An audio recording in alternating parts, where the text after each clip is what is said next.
제목이 뭐냐면요, 나단의 눈물과 날선 금이라는 거예요. 나단의 눈물과 날선 금. 내가 누구를 보낼고 누가 나를 위해 갈고. 이제 하나님의 탄식인 겁니다. 다윗 앞에 누구 갈 사람이 없는 겁니다. 다. 나단은 다윗을 향하여 탄식하는 하나님의 고통의 의분이 일어났다. 그는 당장 달려가 다윗에게 불벼락을 때리고 싶었지만 그는 기도했다. 그의 기도가 점점 깊어졌을 때 그는 다윗을 향한 분노가 긍휼과 눈물로 바뀌었다. 어떻게 그의 왕관 빗장을 열까? 어떻게 그의 영혼을 물두멍에 비출까? 어떻게 그의 천근만근의 쇳덩이를 토설케 할까? 나단은 각오했다. 나는 살아서 나오지 않겠다. 나는 그의 칼에 내 목이 배임을 당한다 하여도 주리를 틀고 있는 뱀의 머리를 찢겠다. 나단의 눈물로 다윗의 심령을 열었고, 나단의 날카로운 금이 뱀의 머리를 찍었고, 나단의 죽을 각오가 둘 다 살렸다. 나단이 눈물 없이 날카로운 칼만 휘둘렀다면 그는 다윗의 칼에 목배임을 당했을 것이다. 하나님 말씀 보시겠습니다. 사무엘하 12장 7절로 12절. 자, 우리 같이 합독하도록 하겠습니다. 시작. 나단이 다윗에게 이르되 당신이 그 사람이라. 이스라엘의 하나님 여호와께서 이와 같이 이르시기를 내가 너를 이스라엘 왕으로 기름 붓기 위하여 너를 사울의 손에서 구원하고 내 주인의 집을 내게 주고 내 주인의 아들들을 내 품에 두고 이스라엘과 유다 족속을 내게 맡겼느니라. 만일 그것이 부족하였을 것 같으면 내가 내게 이것저것을 더 주었으리라. 그러한데 어찌하여 내가 여호와의 말씀을 업신여기고 나 보기에 악을 행하였느냐. 내가 칼로 헷 사람 우리아를 치되 암몬 자손의 칼로 죽이고 그의 아내를 빼앗아 내 아내로 삼았도다. 이제 내가 나를 업신여기고 헷 사람 우리아의 아내를 빼앗아 내 아내로 삼으선즉 칼이 내 집에서 영원토록 떠나지 아니하리라 하셨고, 여호와께서 또 이와 같이 이르시기를 보라, 내가 너와 내 집에 재앙을 일으키고 내가 내 눈앞에서 내 아내를 빼앗아 내 이웃에게 주리니 그 사람들이 내 아내들과 더불어 백주에 동침하리라. 너는 엄밀히 행하였으나 나는 온 이스라엘 앞에서 백주에 이 일을 행하리라 하셨나이다 하니. 아멘. 기도하겠습니다. 성삼위일체 하나님 아버지, 오늘도 이 공간에 우리와 함께 하심을 감사합니다. 많은 천사를 대동하시고 우리 예배를 받으시기 위하여 좌정하신 주님, 오늘도 우리 각 사람이 성령 하나님의 인도하심 속에 말씀의 현장으로 이끌림 받기를 원하나이다. 그래서 우리 영혼이 우리의 아담의 옛자는 십자가에 처리되고 새로운 성령의 자아가 조성되는 소중한 예배 시간 되게 하여 주시옵소서.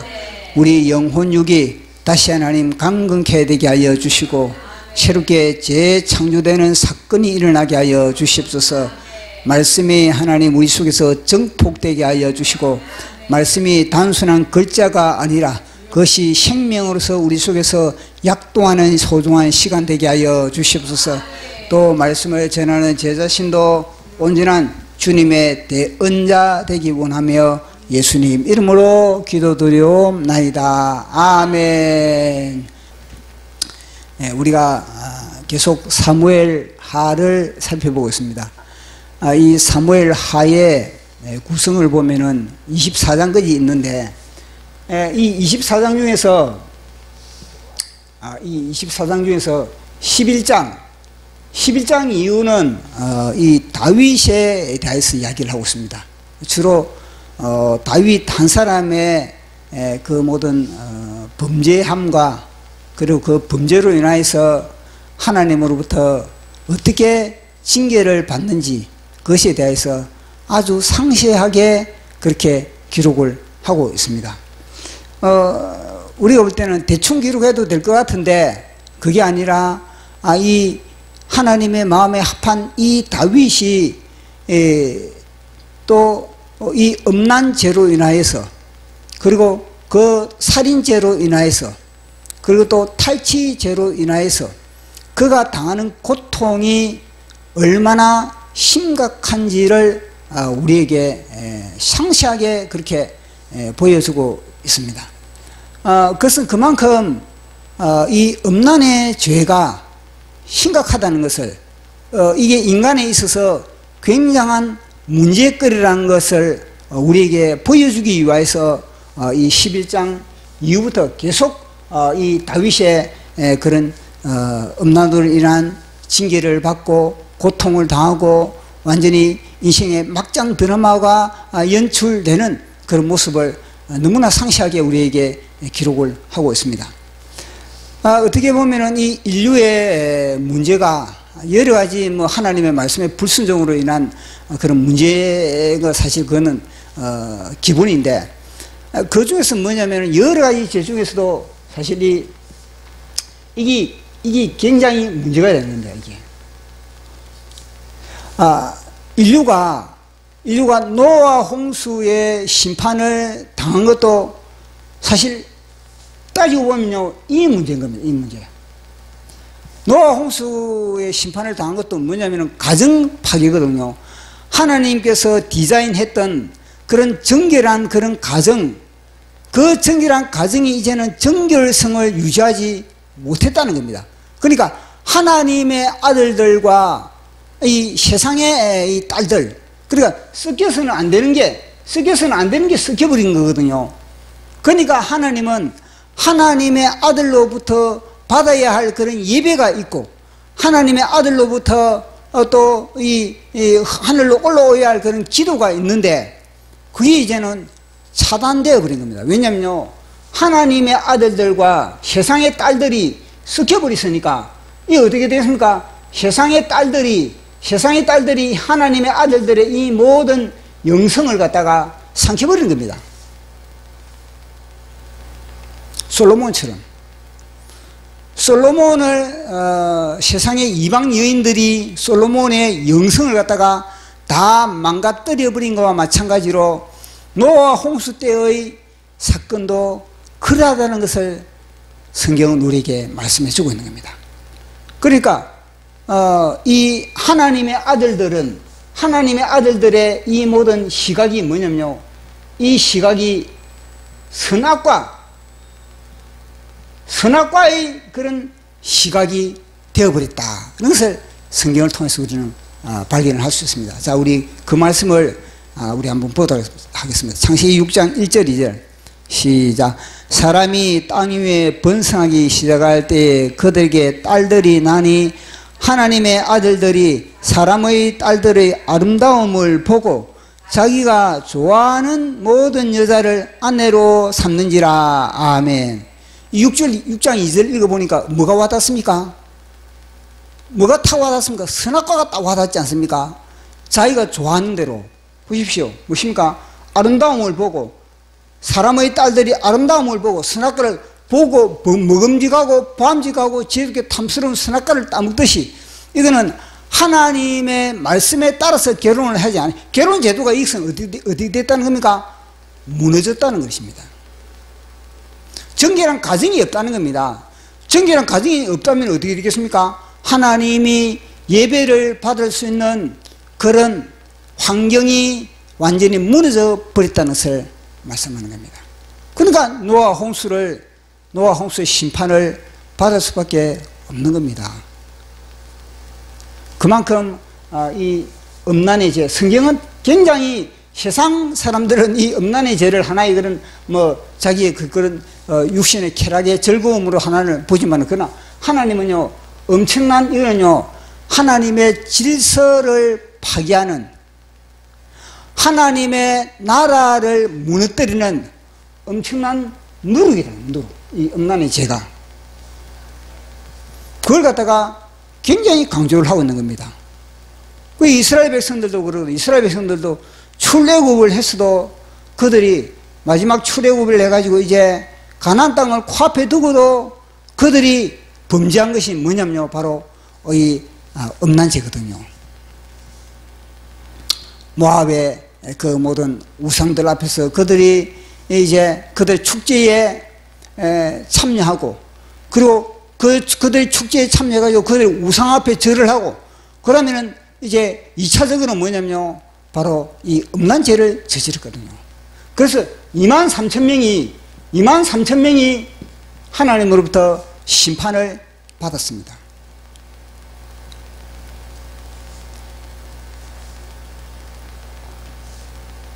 소돔과 고모라도 마찬가지입니다. 소돔과 고모라. 왜 소돔과 고모라가 멸망을 했습니까? 그것도 뭐냐면 결국은 이 음란죄인 겁니다. 이 음란죄가 나중에 나가서는 뭐냐면요, 이 동성애를, 동성애. 이 동성애가 나중에 나가서 짐승과하는 수관, 짐승과하는 그런 수관으로 변하는 거거든요. 그 정도로 인간이 타락하는 겁니다.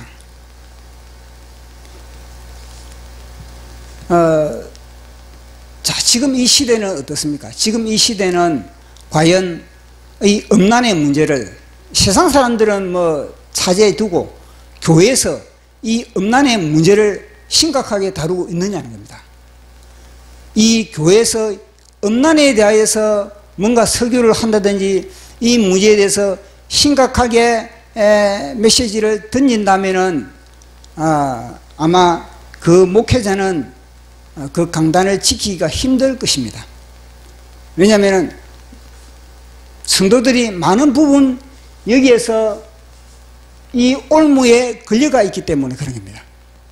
이 올무에 걸려 있기 때문에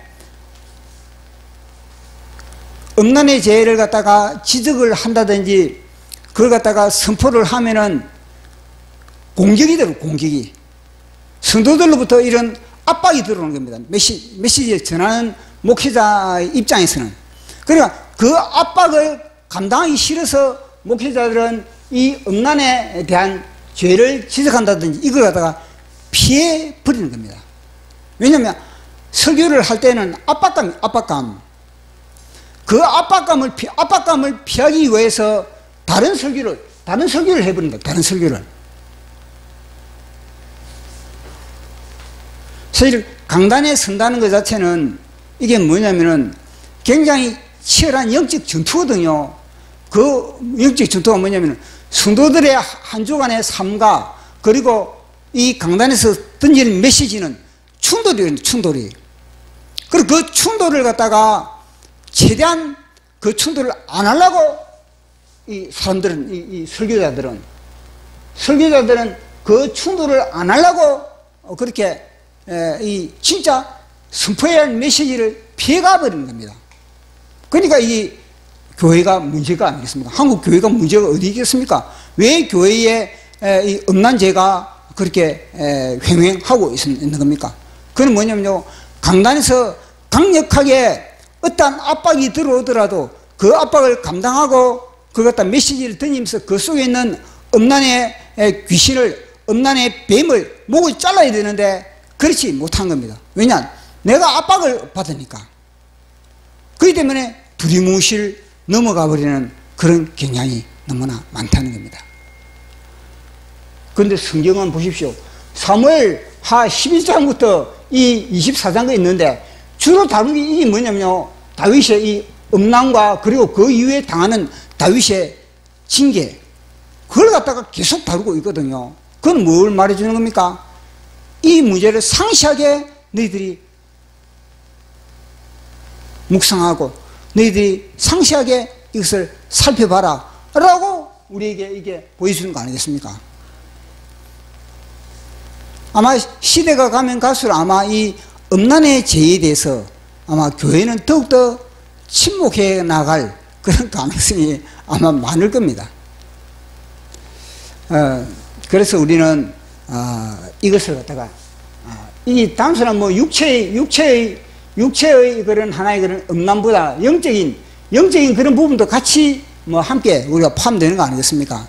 그러니까 우리가 예수 그리스도의 정결한 신부, 그 정결한 신부가 되기 위해서는 과감하게 뭐냐면 이걸 잘라야 됩니다. 이걸 자르기 위해서 주님은 우리에게 이걸 강조를 하는 거거든요. 우리가 예수님의 신부가 아니라면은 굳이 이럴 필요가 뭐가 있겠습니까? 그러나 우리 예수님은 정결한 신부가 아니면은 영원히 함께 살아갈 수가 없다는 겁니다. 그래서 이 부분을 갖다가 아주 치열하게, 아주 상세하게 다윗의 그런 이 음란의 죄를 다루고 있는 겁니다. 그 지난주는 우리가 이제 8.15 우리 건국주의를 맞이해서 우리가 설교를 했고, 그 전에는 우리가 계속 이 부분을 살펴보면서 우리야 장군이 이제 랍바성에서 전투를 하다가 죽었다는 비보가 들려왔습니다.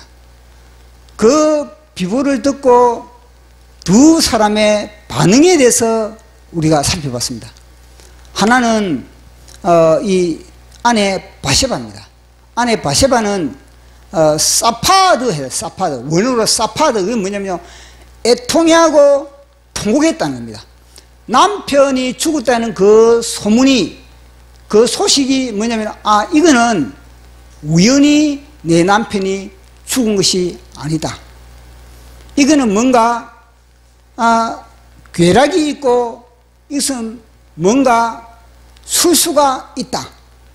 그걸 갖다가 이 바세바는 깨닫고 통곡을 한 겁니다. 내가 내 남편을 죽였다. 이런 그런 책임감을 가지고 7일 동안에 애통해하면서 땅을 치면서 하나님께 회개하는 그런 모습을 봤습니다. 그러나 다윗은 그러지 못했습니다. 다윗은 그 사건을, 왜냐? 자기가 조작을 했거든요. 자기가 조작을 하니까 다윗은 뭐 쇼를 부릴 수도 없는 겁니다. 다윗은 뭐냐면 그거 뭐 전쟁터에서 뭐 칼이 이 사람도 삼키고 저 사람도 삼키는 건데 그거 뭐 그럴 수도 있는 것이지, 이러면서 다윗은 설적이 넘어가 버린 겁니다. 그러나 우리가 옛날 다윗은 안 그러지 않습니다. 옛날 다윗은 이 우리야 장군의 아내 바세바처럼 사파된 겁니다. 자기 주위의 장수가 죽으면요, 이 다윗은요 머리털을 뜯고 베옷을 입고 통곡하면서 그를 위하여서 애가를 짓기까지 하면서 그렇게 애통해 했던 사람이 다윗이었던 겁니다. 그런데 우리야 장군이 죽었다는 소식에, 그 소식을 듣고는요 능청을 부리고 있는 다윗의 모습을 보게 되었습니다. 자, 오늘은 그 이후의 이야기를 지금 우리가 살펴보도록 하겠습니다.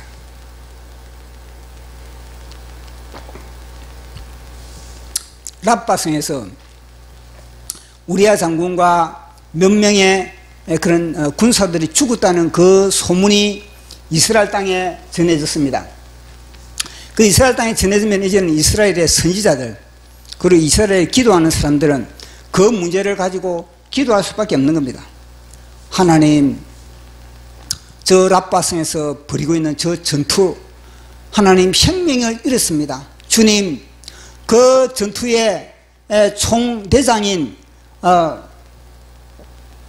요압 장군에게 하나님 지혜를 주시고 전략을 주시고 리더십을 주시옵소서.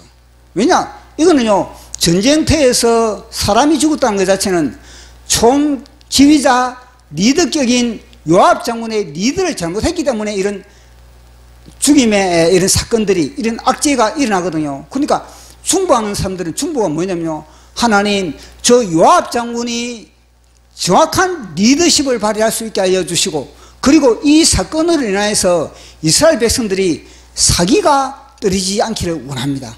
여호와 하나님, 우리 이스라엘 백성들에게, 우리 이스라엘 장군들, 우리 이스라엘의 군사들에게 용기 주시고 힘 주시고 그러면서 저 라빠성을 점령하기를 원합니다. 이런 충고가 들어갈 수밖에 없는 겁니다. 우리나라에서도 이 천안함 사건, 그런 사건이 일어나면 교회는 어떠하십니까? 그 문제를 가지고 기도합니다. 하나님, 이 땅에 천안함 사건이 일어났는데 주님, 이 땅에 군대 사기가 하나님 저하되지 않게 하여 주시고 지휘관들에게 하나님 힘을 주시고 더욱더 국방을 강화하기를 원합니다. 하나님, 저 천안함을 일으킨 저 북녘의 모든 이 군사, 그런 북녘의 모든 세력들이 하나님 초토화되는 역사가 나타나기를 원합니다. 우리도 그런 기도 드리지 않습니까? 천안함 사건에 46명이나 죽었다는데, 46명이 죽었다는데 이 사람들의 영혼을 위해서도 우리가 기도하고 그러지 않습니까? 그래서 기도를 하는 겁니다. 그러한 기도 중에 이제는 나단 선지자가 오늘 등장합니다. 이 나단 선지자가 기도하는 겁니다. 주님, 이 소위 라빠성에서 이런 그런 사고를 접하고 나서 나단 선지자가 그런 멍하게 가만히 있겠습니까? 기도하는 겁니다. 하나님, 저 라빠성의 전투, 하나님 꼭 저 라빠성을 점령하기를 원합니다. 하나님, 저들에게 전략을 주시고 하나님 저들에게 천군 천사를 붙여주시고 그러므로 말미암아 여호와 니시의 깃발을 꽂기를 원합니다. 그런 기도를 나단 선지자가 하는 겁니다. 그 나단 선지자가 이걸 기도를 딱 하는데 보니까 하나님이 어떤 음성을 딱 들려주냐면은 우리아 장군의 죽음에 대해서 하나님이, 나단 선지자는 지금 라빠성에 대해서 지금 기도를 하고 있는데 하나님은 뭐냐면요, 저 라빠성의 우리아 장군이 죽은 것은 저것은 사고가 아니잖아요. 사고가 아니고 저거는 뭐냐면요, 다윗의 괴술이라는 거예요. 괴술. 이 이야기를 나단 선지자가 듣는 겁니다. 저거는 작전을 잘못 펼쳐가지고 뭐 된 사고가 아니라 뭐냐, 저거는 다윗이 우리아 장군을 죽이기 위한 하나의 그런 괴술이고 하나의 그런 작전이다, 이런 이야기를 나단 선지자가 들었다는 겁니다. 그래서 하나님이 탄식을 하는 겁니다. 누가 다윗에게 갈고, 내가 누구를 다윗에게 보낼고, 다윗의 죄를 지적할 만한 그런 하나님의 사람이 없다는 겁니다. 하나님의 탄식은 누가 다윗에게 갈고, 내가 누구를 다윗에게 보냈고, 이건 곡식 거둘 자가 없는 이때에 누가 가서 거둘까? 내가 어찌 두려워서 앉아 있을까? 어서 가자 밭으로 보내주소서, 보내주소서. 제단 숯불 내 입술에 대니 어찌 주저할까? 주연을 보내주소서. 이런 사람이 없다는 겁니다. 두려움 없이 하나님의 메시지를 받으면은 그 메시지를 가지고 상대에게 가지고 정확하게 죄를 지적하고 정확하게 하나님의 심판을 선포할 수 있는 그런 하나님의 사람이 없다는 것을 나단 선지자는 하나님과의 교통 속에서 탄식하고 있는 겁니다. 왜냐? 상대의 죄를 지적하고 상대를 회개시키기 위한 이런 데는요, 아무나 나서려고 하지 않는 겁니다. 선지자도 나서려고 하지 않고, 지금 이 시대의 목회자도 나서려고 하지 않고, 그 사람의 축복의 말은 서로 나서려고 하는 겁니다. 서로. 사람들로부터 인기가 없고 사람들로부터 주목받고 카메라 프레시를 터뜨리는 현장은 서로 목회자들이 내가 앞장서려고 그러는데, 대통령의 죄를 지적하고 문재인의 죄를 지적하고 문재인의 간첩을 갖다가 옥속에 있는 간첩 사상을 갖다가 지적하는 그런 목회자는 없다. 없다. 한 명뿐이다. 그때는 지금 이때는 마찬가지입니다. 하나님이 왜 탄식을 하겠습니까? 다윗에게 가가지고 그의 죄를 지적하고 그를 갖다가 회개하게 한다는 것에는 내 목숨이 날아가는 겁니다. 그가 권력이 없고 그가 인기가 없고 그가 별 볼 일 없는 존재라면 가서 맘대로 내가 회개하라 죄를 지적하고 할 수 있지만 뭐냐, 권력이 최상의 자리에 앉아있고 인기가 극점을 치고 있는 그 앞에 가가지고 당신의 죄, 당신은 하나님으로부터 심판받는다, 그 심령에 찔러가지고 그 속에 있는 죄를 갖다가 끄집어낸다는 것 자체는 내가 목숨 안 내놓고 내가 죽을 각오 안 하고 그게 되겠습니까? 그 앞에 가면은 하나님의 말씀을 받아가지고 그 앞에 가면은 뭐냐면 혀가 굳어버리는 겁니다. 아유, 왕이여 참 정치 잘하십니다. 왕이여 존경, 많은 백성들이 왕을 존경합니다. 많은 백성들이 왕을 갖다가 보십시오. 지금 여론조사도 보면 왕은 지금 막 80%를 지금 능가하고 있습니다. 왕이여, 왕의 정치력은 진짜 탁월합니다. 이 다 딸랑이가 되는 거예요. 딸랑이요. 그 앞에 가면은.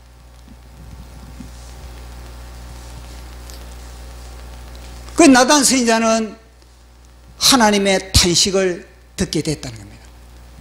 그래서 나단 선지자는 뭐냐면요, 제가 가겠습니다.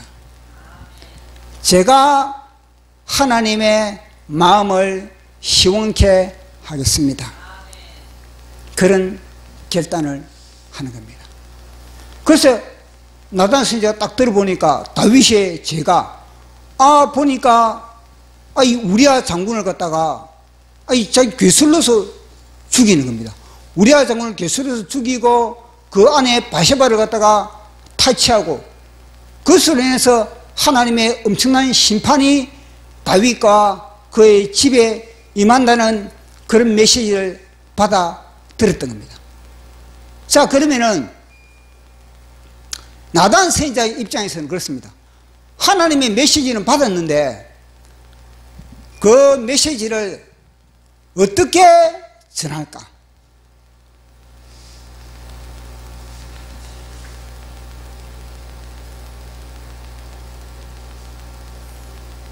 하나님이 나단 선지자에게 다윗의 죄를 지적하고 그리고 심판을 지적한다고 그 말씀을 받았다고 그 앞에 가지고 다윗이 나단 선지자가 바로 그렇게 말씀을 전한다면 어떻게 됐을까요?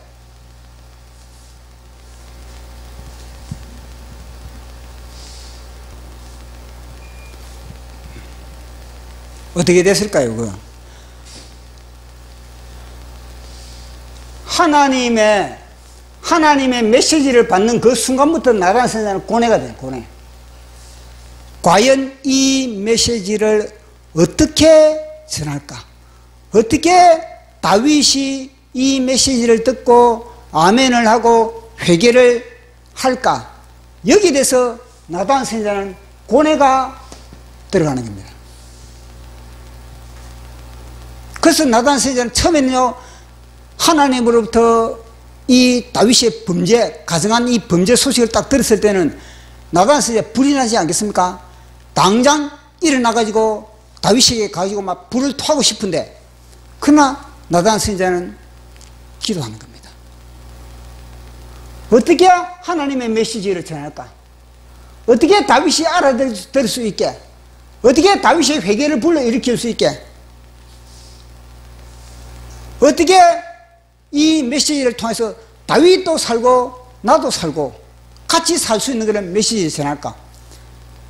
잘못 전하다면 내가 죽을 것이고, 잘못 전하면 다윗이 회개 안 할 것이고, 그리고 어떻게 이 메시지를 전할까? 그래서 나단 선지자는 기도하고 고민을 하게 되는 겁니다. 그러면서 나단 선지자는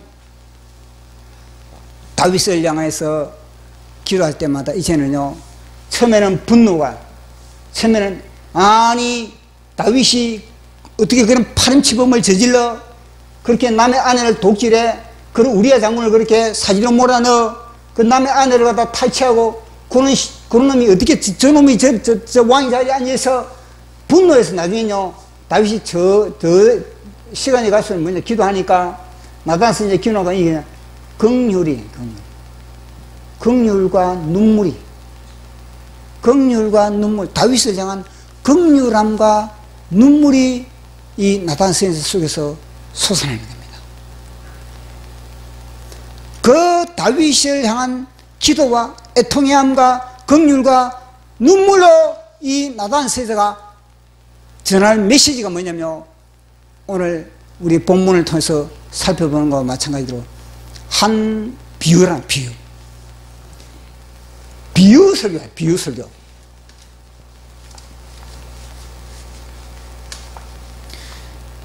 나단 선지자도 세례요한처럼 딱 다윗 앞에 가지고 회개하라, 그렇게 말할 수 있어요. 바로 회개하라, 이 음란의 죄를 저지른 왕이여, 그렇게 회개를 일으킬 수 있습니다.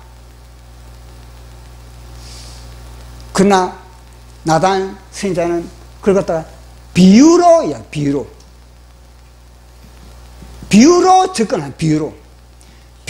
접근을 하는데, 어떻게 비유를 접근하냐면요, 두 사람이 있는데, 한 사람은 부자고 양떼와 소떼가 많은 사람이고, 한 사람은 겨우 양의 새끼만 이제 소유하고 있는 사람이거든요. 양의 새끼 한 마리만.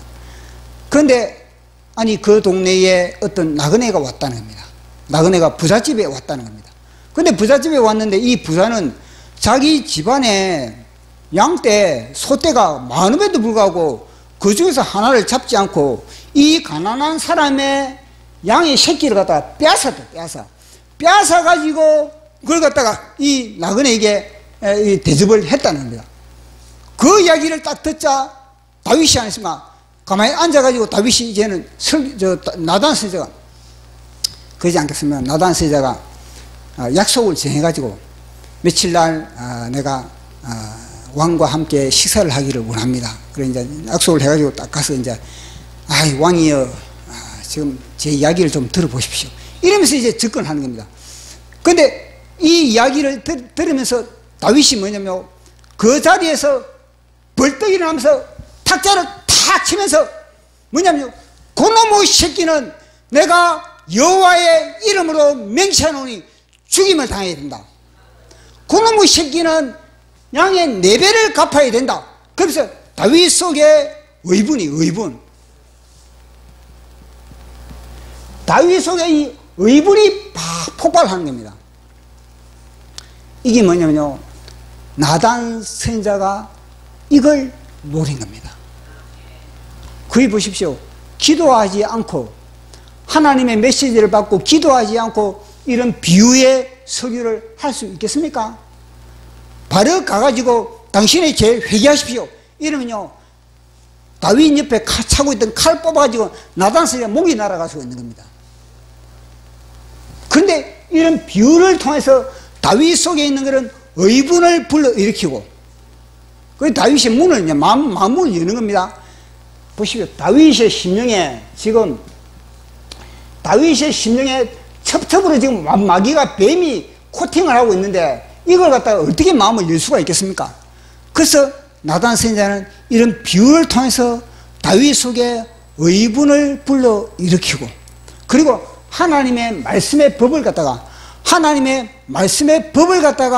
다윗이 스스로 뭐냐면 자기가 선포하게 만들고, 그리고 뭐냐면요, 이 4배나 갚아야 된다 그러지 않습니까? 그 뭐냐면요, 심판도 자기가 스스로 심판도 할 수 있게 그렇게 나단 선지자가 유도를 한 겁니다.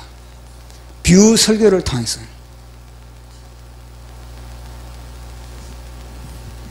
그래서 다윗이 그렇게 막 의분을 일으키면서 탁자를 탁 치면서 일어나가지고 그놈의 새끼는 당장 죽어야 된다. 그렇게 했을 때 나단 선지자도 동시에 자신도 탁자를 탁 치고 벌떡 일어나고 그놈이 당신입니다.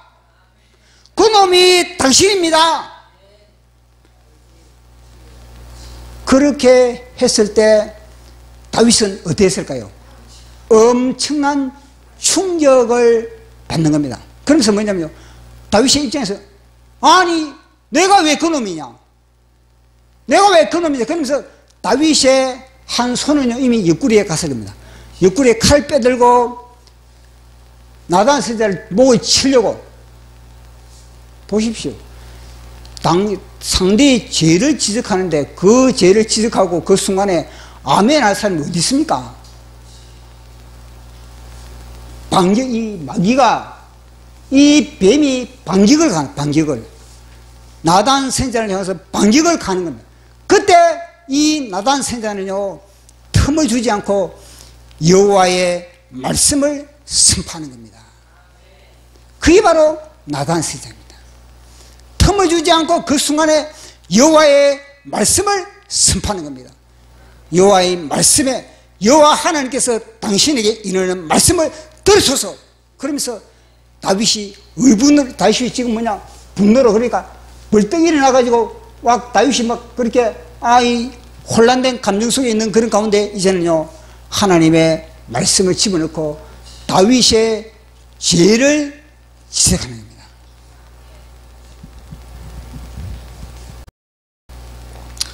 하나님이 당신을 왕 삼기 위하여서 사울 왕의 손으로부터 구원을 시켰고, 그리고 사울 왕의 집안의 모든 것을 너에게 주었고, 사울 왕의 집안의 모든 아내들도 너에게 주었고, 그 말은 뭐냐면은 너에게 아내가 부족하냐, 아내가 넘쳐나잖아, 그 이야기를 하는 거거든요.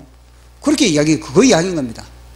그리고 유다와 이스라엘 족속을 갖다가 너에게 맡겼는데 뭐 부족하다면은 하나님이 못 줄 게 뭐가 있느냐? 뭐가 부족하나? 너에게 지금 뭐가 부족한 게 뭐가 있냐? 야, 너가 여호와는 나의 목자시니 나에게 부족함이 없으리로다. 그 시는 뭐냐? 이거 아니겠습니까? 하나님 입장에서는 여호와는 나의 목자시니 나에게 부족함이 없으리로다. 야, 그 시는 뭐냐? 그 시는 그럼. 그래서 이제 죄를 지적하는 겁니다. 야, 너는 이 우리야 장군을 갖다 헷 사람 우리야 장군을 죽이되 암몬 사람의 칼로 죽이고 그 안에 바세바를 너 탈취했다, 빼앗았다. 여호와의 말씀을 업신여기고 여호와에게 죄를 그러니까 그게 뭐냐면 하나님의 말씀을 업신여기고 여호와를 업신여겼다는 것을 지적하고 있는 겁니다. 단순히 너가 이 우리야 장군을 죽이고 바세바를 빼앗아온 것 자체는 뭐냐? 그는 뭐냐? 너 여호와를 업신여겼다. 네가 왕이라고, 네가 권력 좀 잡았다고, 너가 백성들로부터 뭐 인기가 좀 있다고 눈에 보이는 게 없냐? 이놈의 새끼야. 그거 아니겠습니까?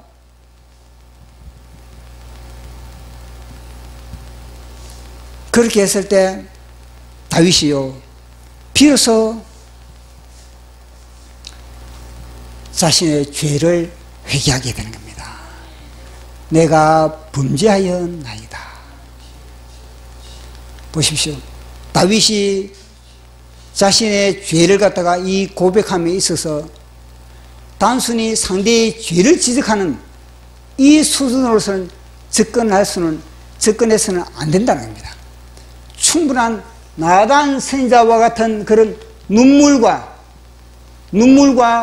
긍휼로서 무장되지 않으면 상대방을 회개시킬 수도 없을 뿐만 아니라 상대방에게 오히려 역공을 받을 소지가 있다는 겁니다. 그래서 나단 선지자는 이 다윗을 회개시키는데 성공을 한 겁니다.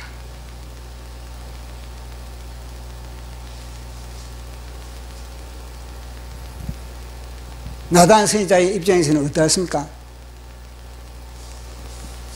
죽을 각오하고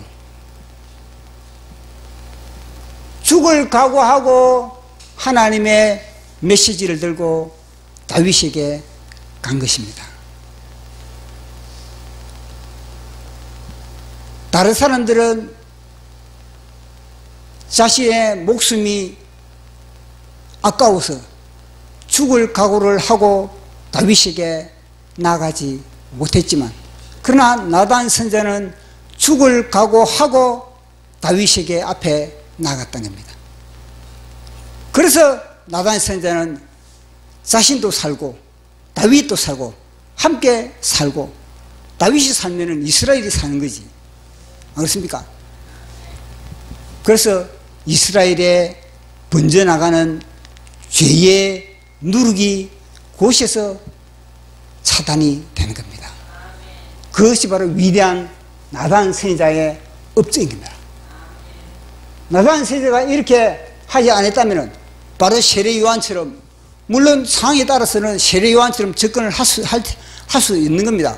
그러나 나단 선지자처럼 저렇게 비유를 통해서 다윗의 죄를 지적하는 것, 이거는요, 나단 선지자가 그만큼 하나님의 지혜를 받기 위해서 기도했을 것이고, 하나님의 이 모든 긍휼과 하나님의 그 마음으로 다윗을 깨웠기 때문에 비로소 다윗이 깨어날 수가 있었던 겁니다. 그래서 우리 이걸 보면서 단순히 하나님으로부터 우리가 남대로 뭔가 깨달음을 받기도 하고 또 하나님으로부터 뭔가 지시를 우리가 받기도 하지만, 그러나 그걸 갖다가 상대에게 전할 때는 뭐냐면요, 그걸 갖다가 어떤 포장을 하느냐, 어떤 요리를 하느냐, 거기에 따라 달라진다는 겁니다. 그래서 우리는 하나님의 요리사가 되어서 나단 선지자처럼 그 사람의 각자의 맞춤형에 맞게 우리가 접근을 했을 때 상대도 살고 나도 사는 것. 특히 권력자 앞에 나갈 때는 그러거든요. 권력자 앞에 나갈 때는 이게 문재인 앞에 나갈 때는 사실 세례요한처럼 나가야 돼요. 문재인 앞에 나갈 때는 이 정광 목사님처럼 세례요한처럼 그렇게 나가야 되는 겁니다. 그러나 하나님을 믿는 그런 왕이었다면은, 하나님을 믿는 그런 왕이면은 또 이 나단 선지자처럼 그렇게 또 접근을 해야 되는, 그래서 상황에 맞게 케이스대로 우리가 접근하는 그런 지혜로운 그런 우리의 그런 접근 방법을 갖기를 소원합니다. 자, 오늘도 제가 한 말씀을 제가 또 적었는데, 제목이 뭐냐면요, 나단의 눈물과 날선 금이랍니다. 나단의 눈물과 날선 금. 내가 누구를 보낼고 누가 나를 위해 갈고. 이제 하나님의 탄식인 겁니다. 다윗 앞에 누구 갈 사람이 없는 겁니다. 다. 나단은 다윗을 향하여 탄식하는 하나님의 고통의 의분이 일어났다. 그는 당장 달려가 다윗에게 불벼락을 때리고 싶었지만 그는 기도했다. 그의 기도가 점점 깊어졌을 때 그는 다윗을 향한 분노가 긍휼과 눈물로 바뀌었다. 어떻게 그의 왕관 빗장을 열까? 어떻게 그의 영혼을 물두멍에 비출까? 어떻게 그의 천근만근의 쇳덩이를 토설케 할까? 나단은 각오했다. 나는 살아서 나오지 않겠다. 나는 그의 칼에 내 목이 베임을 당한다 하여도 주리를 틀고 있는 뱀의 머리를 찢겠다. 나단의 눈물로 다윗의 심령을 열었고, 나단의 날카로운 금이 뱀의 머리를 찍었고, 나단의 죽을 각오가 둘 다 살렸다. 나단이 눈물 없이 날카로운 칼만 휘둘렀다면 그는 다윗의 칼에 목베임을 당했을 것이다. 자, 마지막 보도록 하겠습니다. 마지막. 나단 선지자의 고뇌를 아십니까? 시작. 눈물 없는 말씀의 검은 서로가 죽고 눈물 젖은 말씀의 검은 서로가 산다. 아멘.